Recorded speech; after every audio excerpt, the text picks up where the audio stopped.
Hello friends, once again welcome to my channel which is Pharmatech. आज हम लोग discuss करेंगे बेसिक फार्माकोलॉजी के ऊपर, कुछ बेसिक टर्म्स और डिस्कस करेंगे। आपको मैं इंट्रोडक्शन भी अपना बताता चलूँ। I am Avnish Srivastava and I am working as a assistant professor in a college name Ashoka institute of technology and management Varanasi. जैसा मैंने बताया था, आज हम लोग बेसिक फार्माकोलॉजी का पार्ट करेंगे और दो टर्मिनोलॉजी को हम लोग आज समझेंगे, एक साइनरिज्म और एक एंटागोनिज्म।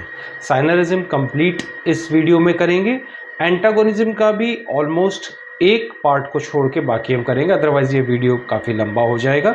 तो रिसेप्टर एंटागोनिज्म को हम नेक्स्ट वीडियो में करेंगे और रिमेनिंग जितने भी फिजिकल एंटागोनिज्म, केमिकल एंटागोनिज्म और फंक्शनल एंटागोनिज्म है उसको हम इस वीडियो में कवर करेंगे, प्लस हम साइनरिज्म कवर करेंगे।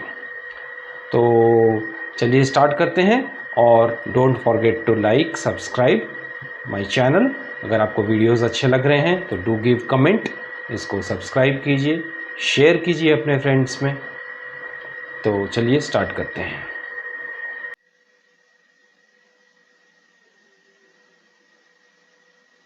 तो जैसा फ्रेंड्स मैंने कहा था, फार्माकोलॉजी बेसिक्स में आज हम देखेंगे ड्रग साइनरिज्म एंड एंटागोनिज्म। तो सबसे पहले देखते हैं what is साइनरिज्म।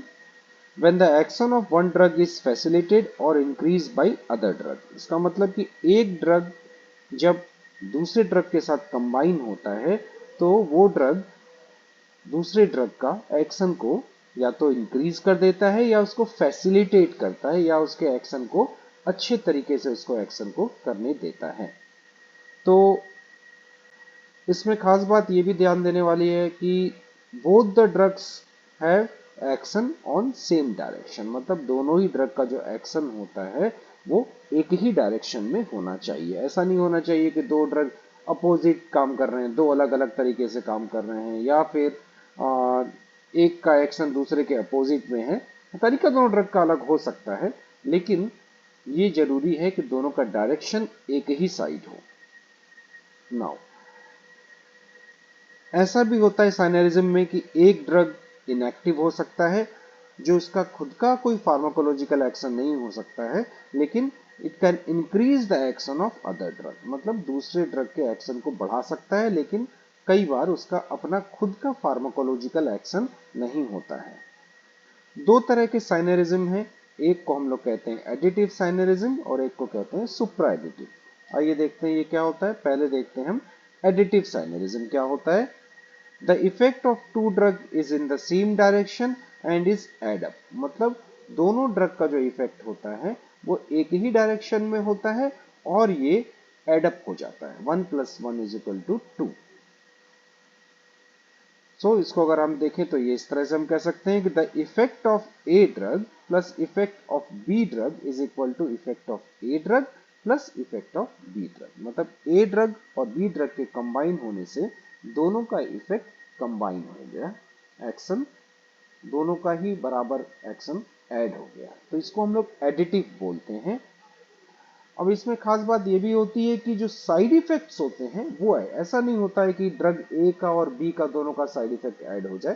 Side effect normally add नहीं होते हैं और ये कॉम्बिनेशन ज्यादातर तब यूज किया जाता है जब एक ड्रग का हायर डोज देने की जरूरत पड़े। मतलब एक ड्रग को हाई डोज देने से ज्यादा अच्छा है कि उसमें एक ड्रग और कंबाइन कर लिया जाए सेम डायरेक्शन में और उसका एडिटिव इफेक्ट मिले और साइड इफेक्ट कम मिले।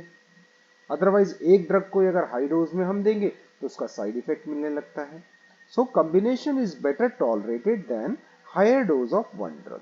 तो ये कॉम्बिनेशन ज्यादा अच्छे से टॉलरेट होता है पेशेंट्स में, बिकॉज साइड इफेक्ट ऐड नहीं हो रहे हैं, then the higher dose of one drug. एक ड्रग के हायर डोज से ज्यादा बेटर टॉलरेट होता है। एग्जाम्पल देख लेते हैं। एग्जाम्पल है एस्पिरिन प्लस पैरासीटामोल। बहुत कॉमन है, जहां सिम्टम्स पेन के भी हैं प्लस फीवर का भी सिम्टम है। तो दोनों को अगर ट्रीट करना है तो अगर ये कॉम्बिनेशन दिया जाता है तो इसका एडिटिव इफेक्ट होता है और साइड इफेक्ट एक ड्रग का अगर एस्पिरिन का कोई हाई डोज का साइड इफेक्ट है तो वो साइड इफेक्ट इसमें नहीं आता है, बिकॉज वो ऑप्टिमल डोज हम दोनों का यूज कर रहे हैं। Now let's see what is supra additive. The effect of combination is greater than the individual effect of drug.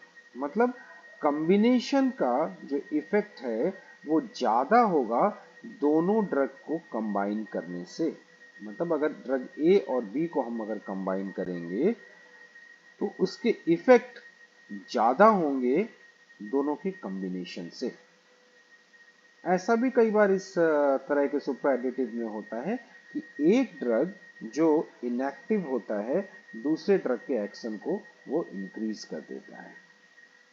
One drug given alone produce no effect but can increase the effect of other drug। मतलब एक drug का अपना pharmacological action कुछ नहीं होगा, लेकिन अगर वो ऐड हो जाएगा दूसरे के साथ तो उसके एक्शन को इंक्रीज कर देगा। ये कॉमन एग्जांपल है लिवोडोपा। नाउ लिवोडोपा क्या होता है? ये ड्रग है पार्किंसंस के ट्रीटमेंट के लिए। लिवोडोपा ड्रग ब्रेन में पहुंचने से पहले एक एंजाइम है जो इसे डीएक्टिवेट कर देता है। तो उसमें क्या करते हैं कि एक नॉन फार्माकोलॉजिकल एक्शन वाले ड्रग कार्बिडोपा को ऐड कर दिया जाता है। कार्बिडोपा के ऐड होने से क्या होता है? It inhibit the peripheral metabolism of levodopa. तो ब्रेन के बाहर उसका मेटाबॉलिज्म जो लिवोडोपा का एंजाइम करता था उस एंजाइम को कार्बिडोपा ब्लॉक कर देता है और लिवोडोपा ज्यादा अमाउंट तक ब्रेन में जा सकता है, ज्यादा अमाउंट और एक्शन हो सकता है। नाउ एंटी हाइपरटेंसिव एक और एग्जांपल है, एंटी हाइपरटेंसिव प्लस हाइड्रोक्लोरथायजाइड। तो इसमें क्या होता है कि देयर इज अ दो कंट्री अलग अलग कंट्रीब्यूटरी इफेक्ट्स होते हैं हाइपरटेंशन के ट्रीटमेंट के लिए। तो हाइड्रोक्लोरथायजाइड हाइपरटेंसिव के एक्शन को इंक्रीज कर देता है, बिकॉज इसके दो फैक्टर्स हैं हाइपरटेंशन को ट्रीट करने के लिए। दोनों का जो एक्शन होता है वो एडिटिव होके इंक्रीज हो जाता है। एंटी हाइपरटेंसिव का एक्शन को सुप्रा एडिटिव या ज्यादा इंक्रीज करते हैं और बेटर टॉलरेट होता है और ज्यादा अच्छा इफेक्ट आता है।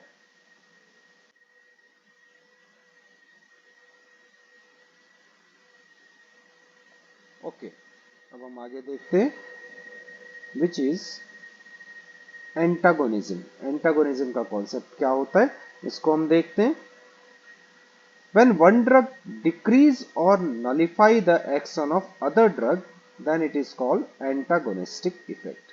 मतलब एक ड्रग दूसरे ड्रग के एक्शन को डिक्रीज करे या फिर नॉलिफाई करे या उसके एक्शन को एकदम ही कम कर दे या खत्म कर दे, तो उस एक्शन को हम लोग एंटागोनिस्टिक इफेक्ट कहते हैं। अब इसको आप देखें तो इस तरह से है कि effect of A drug plus effect of B drug is lesser than effect of A plus effect of B drug. कई तरीके का एंटागोनिज्म होता है। बेसिकली हम देखें तो फिजिकल एंटागोनिज्म है, केमिकल एंटागोनिज्म है, फिजियोलॉजिकल और फंक्शनल एंटागोनिज्म है एंड रिसेप्टर एंटागोनिज्म है। ये चार तरह के एंटागोनिज्म होते हैं। तो आइए हम देखते हैं पहला क्या है, फिजिकल एंटागोनिज्म। इसमें क्या होता है? It is based on the physical property of drug. Drugs के जो फिजिकल प्रॉपर्टी है उसके ऊपर ये एंटागोनिज्म बेस करता है। जैसे एग्जांपल में charcoal can absorb the alkaloid. मतलब अल्कलाइड को चारकोल एब्जॉर्ब कर सकता है अपने अंदर एंड उसके अल्कलाइड के एब्जॉर्प्शन को चारकोल स्टॉप कर सकता है। तो खास तौर से चारकोल का यूज किया जाता है जब अल्कलाइड पॉइजनिंग होता है। कोई भी पेशेंट अगर अल्कलाइड पॉइजनिंग का पेशेंट होता है तो चारकोल दिया जाता है। और फिजिकल प्रॉपर्टी के चलते चारकोल की ये फिजिकल प्रॉपर्टी है कि वो अल्कलाइड को अपने अंदर एब्जॉर्ब कर लेता है, चिपका लेता है, जिससे कि अल्कलाइड का एब्जॉर्प्शन नहीं होता है हमारे जीआई ट्रैक्ट में और ये अल्कलाइड पॉइजनिंग के केस में ज्यादा यूज किया जाता है। अब हम देखते हैं केमिकल एंटागोनिज्म क्या होता है। Two drug react chemically and form a inactive product. मतलब इसमें क्या होता है कि दो ड्रग केमिकली आपस में रिएक्ट करते हैं और जो प्रोडक्ट फॉर्म होता है वो इनएक्टिव होता है। Example KMnO4 potassium permanganate oxidise alkaloid. अगर अल्कलाइड कोई पेशेंट लिया रहता है किसी भी तरीके का अल्कलाइड, तो उसे KMnO4 पोटेशियम परमैंगनेट का गैस्ट्रिक लीवेज दिया जाता है। तो खास तौर से जो अल्कलाइड पॉइजनिंग का केस होता है उसमें KMnO4 का सॉल्यूशन पोटेशियम परमैंगनेट का सॉल्यूशन दिया जाता है, एलिमेंट्री कैनाल में डाला जाता है, जिससे कि वो ऑक्सीडाइज कर दे अल्कलाइड को और पेशेंट को पॉइजनिंग से बचाया जा सके। एक और एग्जांपल है nitrate from the methaemoglobin which react with the cyanide radicals. Cyanide radicals के साथ मेथाइलमोग्लोबिन फॉर्म करता है नाइट्रेट्स। अच्छा, इसमें एक चीज और भी हमें देखना है कि केमिकल एंटागोनिज्म का एक एग्जांपल या एक तरीके का केमिकल एंटागोनिज्म ये भी होता है कि कई ड्रग्स होते हैं जो आपस में रिएक्ट करके सिरिंज में ही और इन्फ्यूजन में ही, मतलब एक अगर सिरिंज से एक ड्रग को लिया जाता है और उसमें दूसरे ड्रग को मिक्स किया जाता है, या फिर इन्फ्यूजन किसी को किसी ड्रग का बॉटल दिया जा रहा है आईवी के थ्रू और उसमें दूसरा ड्रग अगर ऐड कर दिया जाता है, तो भी कई ड्रग होते हैं जो केमिकली रिएक्ट करते हैं और इनएक्टिव फॉर्मेशन कर देते हैं, इनएक्टिव प्रोडक्ट बना लेते हैं, जिसका एक एग्जांपल है थायोपेंटेन सोडियम और सुसिनाइल कोलिन क्लोराइड। अगर थायोपेंटेन सोडियम और सुसिनाइल कोलिन क्लोराइड को ऐड कर लिया जाएगा तो there will be a precipitate और there will be inactive formation. और एक है पेनिसिलिन जीन के साथ भी अगर सुसिनाइल कोलिन क्लोराइड ऐड हो जाएगा इन्फ्यूजन में चाहे सिरिंज में, तो ये केमिकल एंटागोनिज्म हो जाएगा और इनएक्टिव प्रोडक्ट फॉर्म होगा। अब हम देखते हैं फिजियोलॉजिकल और फंक्शनल एंटागोनिज्म क्या होता है। Two drug act in different receptor और by different mechanism but have opposite effect on same physiological function. मतलब ये दो ड्रग अगर आपस में अलग अलग रिसेप्टर पे काम कर रहे हैं या दोनों का मैकेनिज्म ऑफ एक्शन भी अलग अलग है, लेकिन दोनों एक दूसरे के अपोजिट डायरेक्शन में काम कर रहे हैं, अपोजिट इफेक्ट दे रहे हैं एक ही फिजियोलॉजिकल फंक्शन के ऊपर, तब उसे हम लोग फिजियोलॉजिकल फंक्शनल एंटागोनिज्म कहते हैं। जैसे मैंने बताया था, they have a pharmacological effect on opposite direction. इनका जो फार्माकोलॉजिकल इफेक्ट होता है ये अपोजिट डायरेक्शन में होता है। बहुत कॉमन एग्जांपल है ग्लूकागॉन और इंसुलिन।